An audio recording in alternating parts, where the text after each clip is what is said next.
All the boys in our town are born with a strange sickness. Once they hit adulthood, they just get fatter and fatter until they burst and die. The only way out is a ritual sacrifice, a life for a life, using adult livestock. The whiter and fatter the animal, the higher the chance of success. Our town has never favored boys over girls. In fact, it's the complete opposite. If there's good food, it always goes to the girls first. No matter how poor a family is, their daughters are, without exception, plump and pale. Whenever outsiders visit, they always click their tongues and ask why our boys are as skinny as rails while the girls look like prize pigs. The adults just puff up with pride. Daughters are treasures. Sons are weeds. Of course, you feed the treasures first. My family is the same. As soon as dinner started, my sister, Abigail, had a chicken leg in her left hand and a pig's foot in her right, her mouth glistening with grease. She was pale and plump, with skin so smooth it looked like it would break at a touch. Even at nearly 220 pounds, she had a certain naive charm. Mom and Dad watched her eat with loving eyes. Then they turned and saw me silently picking at my white rice. Mom's face fell, but she quickly put on a warm smile and placed a huge, fragrant chicken leg in my bowl. "Chloe, eat up. Your father bought these especially for you and your sister." When she dropped it into my bowl, I flinched and timidly refused. "Mom, I can't eat anymore."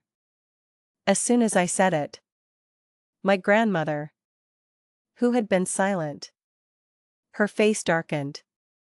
"You ungrateful girl," she snarled. "Didn't we tell you to eat more meat? Like your sister? Look at you. Thin as a stick. You embarrass your parents every time you leave the house. If you keep being picky, don't blame me for shoving it down your throat." I lowered my head, too scared to speak.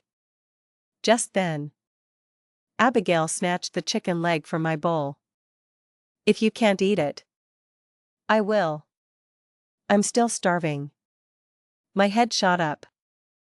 I watched as she took a huge bite. Her eyes, already small, squeezing into happy slits. My parents, my brother, and even I were all incredibly pleased. They praised Abigail for her appetite and good fortune, then turned to scold me for being useless. I didn't argue, but my face went pale as I secretly shook my head at my sister, trying to warn her to stop eating. She was going to die soon. I used to think my parents were the best in the world. Whatever Abigail and I wanted to eat, they'd buy it without a second thought. That was until my friend Daisy told me a secret. She said she didn't envy her sister for eating so much, because her sister was just livestock, about to die for her. She also said she was so thin not because she was starving, but because of the sickness all the boys in town were born with. They couldn't gain weight no matter how much they ate. But after they came of age, they'd start to swell until their bodies exploded. She told me I should be glad I had a sister, my own piece of livestock, so I wouldn't have to die for my brother. I didn't believe a word of it. She wasn't angry, just told me to wait. Abigail's 18th birthday was coming, and on that day, my sister would die. Then I'd believe her. In our town, every girl's birth date and time were recorded in the old chapel. Their 18th birthdays were huge celebrations, with the whole town notified in advance, so everyone knew when a girl was coming of age. Tomorrow was Abigail's 18th birthday. Even though I didn't believe Daisy, I was terrified. Terrified my sister would die. That night, as Abigail and I lay in our shared room, I gathered my courage and told her everything Daisy had said. "Abigail," I whispered, "run away before dawn. Just go." In the darkness, my sister said nothing. Just as I started to think she couldn't handle the truth, I heard her start to snore. She was fast asleep, completely unfazed by my words. In the middle of the night, a blood-curdling scream jolted me awake. I scrambled out of bed and ran outside. I saw my sister lying on a chopping block, tied up, while a group of people with sharpened knives advanced on her with terrifying smiles. Abigail was screaming and struggling desperately. I don't know where the courage came from, but I rushed forward, yelling, "No! Don't kill my sister!" But then, everything went black as the screams continued. I woke with a start. A horrifying squeal came from outside. I leaped out of bed and ran out, only to see my father and uncles cheerfully slaughtering a pig while they chatted. "Jed, your family's ordeal is almost over." "That's great news." Jed was my father's name. My dad's face couldn't hide his joy, but he tried to be modest. "We don't know if it'll be successful yet." The others chimed in. "Abigail's been raised so well. It'll definitely work." My uncle quickly turned to my dad. "Jed, our family has a lot of boys. If this works, then your Chloe is spoken for." My dad's eyes darted around. "We'll see when the time comes." I didn't fully understand what they were talking about, but the hair on my arms stood on end. I crept back to my room and was startled by my sister sitting on the bed. Her features were almost swallowed by the flesh on her face. I had long forgotten what she used to look like. Now, she stared at me with those slivers of eyes. I felt something was off about her tonight. She questioned me sternly. "Where were you? Running around in the middle of the night instead of sleeping?" I instinctively clutched my stomach. I ate too much and had a stomachache. Abigail's brow furrowed, the fat on her face bunching up. "Fine. Get back to sleep. It'll be morning soon." I quickly climbed into bed and snuggled up next to her. She was 10 years older than me, and I'd slept with her for as long as I could remember. I still felt uneasy. "Abigail," I said, "if you were going to die tomorrow, would you run away tonight?" She just told me to sleep and stop talking nonsense. Just as I was drifting off, I felt a hand stroking my head and faintly heard her whisper, "Chloe, be good." The next morning, I was woken by the sound of firecrackers. The house was already filled with ants, some helping wash vegetables and cook, others helping Abigail with her makeup and hair. They all praised her, calling her beautiful and blessed, the prettiest girl in town. Abigail wore a long, bright red dress, like a wedding gown. She was smiling happily. Anyone would have thought it was her wedding day. As time passed, more and more townspeople arrived to celebrate her birthday. They cheerfully congratulated my parents, who were drinking heavily. My uncle kept urging me to eat more, saying I was so thin a gust of wind could blow me away.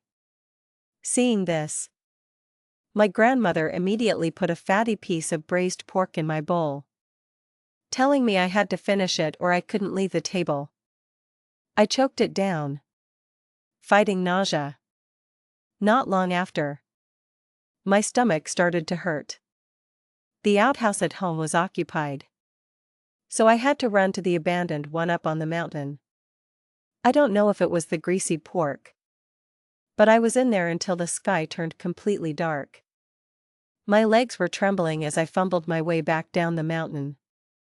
Before long, I saw the beams of several flashlights below. I was happy at first, thinking my parents and the others were looking for me. But I quickly realized something was wrong.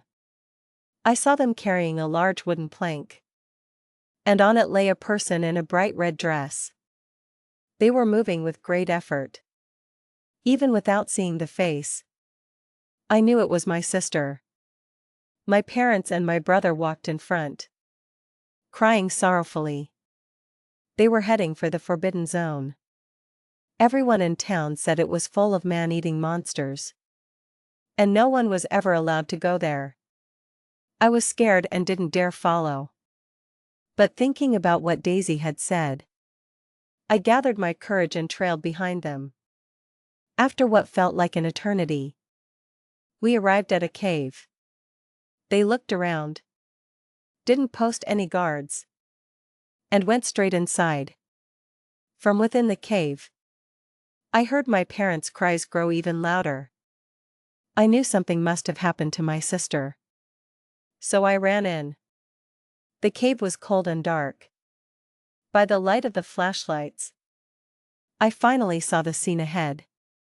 In the cave stood a green, monstrous statue, at least 10 feet tall, with a vicious, fanged face.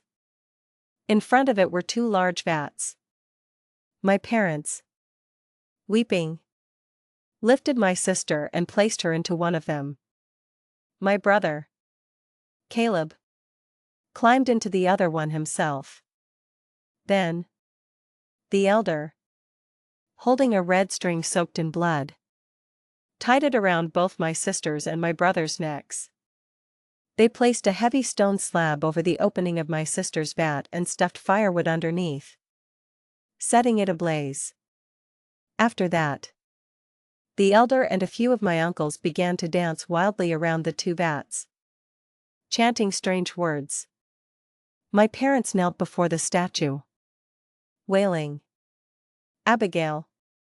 Mom's beloved Abigail. What will I do without you? My sweet Abigail. Why were you so foolish? Why did you have to take away your brother's affliction?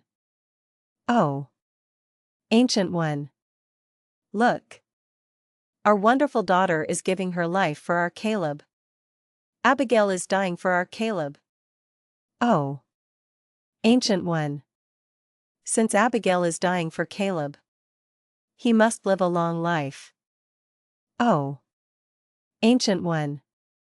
You must see it clearly. Abigail is dying for Caleb." My heart sank. My sister was dying for my brother. Daisy was right. No, I wouldn't let my sister die. I was about to rush out, but then I thought I heard a sound from my sister's vat. "Mom. It hurts. It hurts so much. Where am I? My stomach hurts so much. Aya." The screams from the vat, in my sister's voice, grew louder. The townspeople didn't even flinch. They just continued their ritual dance. My parents kept crying. "Mom. Dad. Save me. Ah. It hurts. My stomach." My sister's screams intensified. Then, after one last sharp cry, they stopped abruptly. My breath caught in my throat. Was my sister? But in the next moment, the cry of a newborn baby came from the vat. "Wah! Wah!" Just as everyone thought they had misheard, my sister's weak voice followed. "It's so hot. I'm so miserable. Mom. Dad. I had a baby. Please. Get my baby out of here. I'm begging you." My parents' crying stopped cold. Even the elder and my uncles froze. They looked at my parents. Abigail was pregnant? She had a boyfriend? What's going on? You never noticed? Mom and Dad looked at each other and shook their heads. We had no idea. Abigail was almost always at home. She never went out. How is this possible? I was in disbelief. 2. My sister had been pregnant this whole time. But she was so overweight that no one had noticed. My dad asked anxiously. Elder. What do we do now? The ceremony is halfway through. Can we continue? Just then, the stone slab on top of my sister's vat moved slightly. Her voice, even more strained, came out. So hot, save my child, take her away, please. I wanted to run out and save her. But I knew I couldn't move that slab. I could only hope my parents would rescue her. The elder's face hardened. He said to my dad, Jed, this means the offering has been contaminated. The chances of success are very low. You have to decide if you want to continue. My parents exchanged a look and gritted their teeth. Continue. Caleb is already 17. He can't wait. My uncles gasped. The elder, hearing the baby's cries, shook his head and sighed. Take the child out first. As they were about to move the slab, my mother suddenly shouted. Abigail. Is it a boy or a girl? My sister quickly answered. It's a boy. Mom. It's a boy. I know you always wanted a boy. He's a boy. Not a girl. But my mother's face fell. Bad luck. Since it's not a girl, don't move the slab. Just continue. A boy was useless. I couldn't believe what I was hearing. How could my mother be so cruel? That was her grandchild. The elder and my uncles, however, seemed to understand my mother's meaning instantly. They acted as if nothing had happened and went back to their ritual dance. Mom. I was wrong. It's a girl. I gave birth to a girl. Please. Save my baby. I'm willing to die for Caleb. I truly am. Please. Let my child live. But no one believed my sister anymore. They all pretended not to hear. I listened as the crying from inside grew weaker and weaker. I couldn't take it anymore. I rushed out, screaming, Mom. Dad. That's my sister. Why are you killing my sister? Why are you killing her baby? Don't hurt them. Let them out. The elder and the others were startled to see me. But they quickly grabbed me. My mother strode over and slapped me hard across the face. Twice. You little brat. So this is where you were hiding. No wonder we couldn't find you all night. Get out of here. My mother dragged me towards the exit. I struggled with all my might. And as soon as I broke free, I tried to run towards my sister. But I wasn't looking and slammed my head into the stone wall. Passing out. I don't know how long I was unconscious. In a hazy dream, I thought I saw people putting all sorts of things into the vat where my sister was. Stirring and mixing. Then they smeared a paste-like substance all over my brother's body. When I woke up again, I found something tied around my neck. And I was locked in a dark storage shed. I immediately yelled out. Is anyone there? Sister? Abigail? Are you there? The door creaked open. My grandmother stood silhouetted against the light.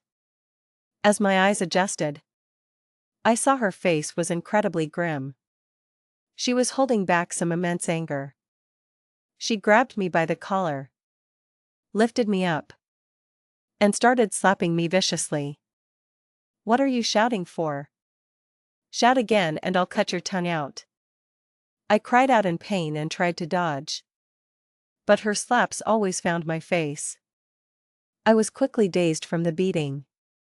Just then, my parents came in with cold expressions. The first thing they asked was, "Who was your sister secretly meeting?" I shook my head blankly. I don't know. But my parents didn't believe me. After all, at home, I was always stuck to my sister's side. My grandmother threatened me. "If you don't talk, I'll make sure you can never talk again." I burst into tears. I don't know. I really don't know. Caleb. He knows. He often went out with Abigail without me. My parents' and grandmother's expressions changed. They left me there and hurried out. After some time, I heard my parents' questioning voices. "Do you want to live or not? Spit it out. Who was the man with Abigail? We need them to pay. Either with a person or with money. To buy another offering." I peeked through a crack in the door and saw my brother looking very impatient. "Didn't you say the ritual was a success? The thing on me is gone. So why are you still asking?" My mother was furious. "That was a lie to calm you down. Didn't you notice you've gained 10 pounds in just one night?" My brother seemed terrified. "It didn't work?" "Why not? Then how did the thing on my back disappear? And I'm only 17. Not even 18 yet. Why am I getting fat?" My father spoke gravely. "If it fails, the sickness accelerates. You'll gain weight until you explode in 7 days. Unless we perform another ritual within those 7 days." My mother added, "So hurry up and tell us. Who was the man with your sister?" My brother looked scared. Almost ashamed. My mother, as if a terrible thought occurred to her. Her face changed as she demanded, "It wasn't you, was it?" My brother shook his head frantically. "Mom, what are you talking about? She was a fat pig. Just livestock. How could I?" My grandmother grew anxious. "My dear grandson. Then hurry up and say who it was. Don't you want to live?" My brother, truly scared now, finally caved. I don't know who. There were 4 or 5 of them." My mother gasped. "What do you mean?" My brother, having nothing left to lose, confessed everything. It was Kevin and his friends. Abigail was just livestock. She was going to die soon anyway. They offered me $50 each time. I agreed. Then Mark and his crew found out and came to me too. There were too many of them. Later, Abigail wanted to kill herself. I told her if she died, Chloe would have to take her place. That scared her enough to stay alive. Who knew she'd get pregnant? She was so fat. Nobody could tell. An icy chill washed over me. I remembered what my sister had whispered the night before she died. She told me to be good. In that instant, everything became clear. When I told her to run, it wasn't that she didn't hear me. She knew if she ran, I would be the one to die. Outside, my father heard this and raised his hand to slap my brother. But my mother and grandmother immediately shielded him. "It's over and done with.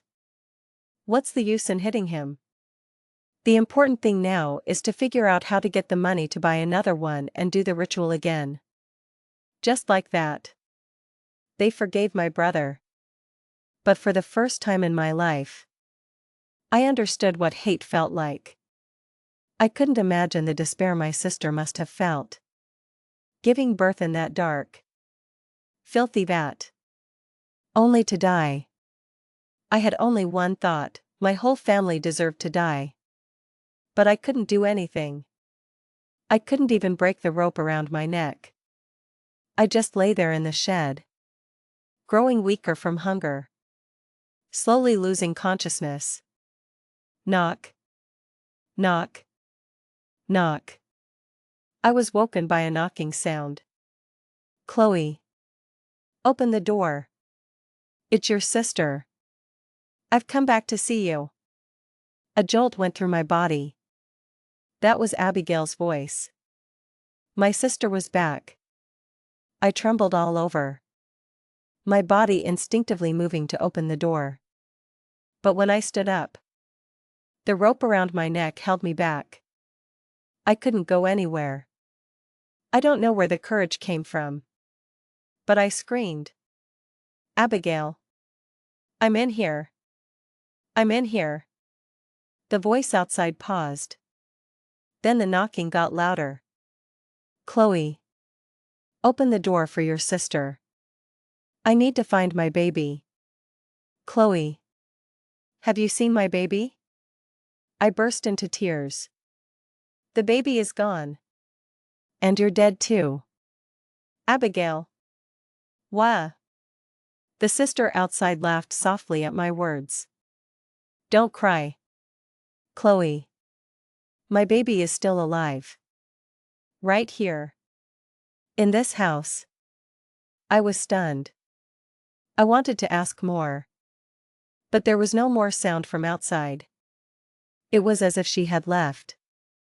I hated myself for being tied up, for not even being able to see my sister one last time. I paced frantically in the shed. Then I saw a rusty sickle in the corner. I used my foot to drag it over, but the sickle was too dull. I used all my strength, and by dawn, I had only cut a tiny bit into the rope. I collapsed on the floor, exhausted. Sometime later, I heard my brother scream outside. Ah! I've gained another 20 pounds. Mom. Dad. Haven't you found suitable livestock yet? My parents were alarmed. We asked around yesterday. The only one close is Daisy's sister, Tessa. But her birthday isn't for another 2 weeks. It might be too late. My brother grew agitated. It's only 2 weeks off. That should be fine. Right? My mother seemed to agree. Yes. Maybe we can trade Chloe for Tessa first. Just then, my grandmother spoke up. No. Being off by even 1 day could cause it to fail. Besides, Daisy's family is asking for way too much. They want Chloe plus $100,000. We could buy one from outside for that much. You all stay home and stay calm. I'll go out of town and ask around. I'll definitely find someone suitable. After my grandmother left, my parents were still worried. They decided that if my grandmother brought someone back, they would use me to trade for Daisy's sister. It was only then that they remembered me. Nearly starved to death. My mother told me to forget everything I saw in the cave. If you breathe a single word of it, watch your tongue. Understand? I was so hungry my eyes were spinning. I nodded frantically. I know. I'll be good. I won't say anything. Only then did my parents bring me all sorts of delicious meat. I was starving and didn't care about anything else. Stuffing food into my mouth. My parents were very satisfied. This is how you should be. Eat more so you can grow up healthy. I nodded obediently. But in my heart, I was thinking, find Abigail's baby. Then run away. My sister said the baby was in the house. But I searched everywhere, under the beds, in the rice container, in the closets, and found no trace of my sister's child. I was getting desperate. I suspected my parents had found the baby and thrown it out. I wanted to go look. But the main door was locked. My parents wouldn't let me out. Luckily, I could squeeze through the dog door. But I searched everywhere outside and still couldn't find the baby. I didn't even know what my sister's child looked like. It was getting dark, and I was about to head home when I suddenly thought of a place, the cave where my sister died. But there were man-eating monsters there. I was too scared to go. I decided to go home first. But I don't know how it happened. As I was walking, I saw the cave ahead of me. And there seemed to be a greenish light glowing from inside. It was as if I was being pulled by something. Walking step by step towards the cave. The moment I stepped inside, a chill made me shiver. The light was coming from deeper within the cave. I kept walking forward and soon saw that massive statue. Bathed in the green light, it looked even more sinister and terrifying. My teeth were chattering. And I wanted nothing more than to turn and run. "Chloe, come here." I heard my sister's voice. I looked in surprise toward where the voice came from. There was a tunnel where the light seemed strange. The last time I was here, there was definitely no other path. Thinking my sister was inside, I bravely walked in. The further I went, the brighter the light became. I don't know how long I walked. But soon I heard a rustling sound up ahead. A very tall figure appeared in front of me. I curiously went closer to see.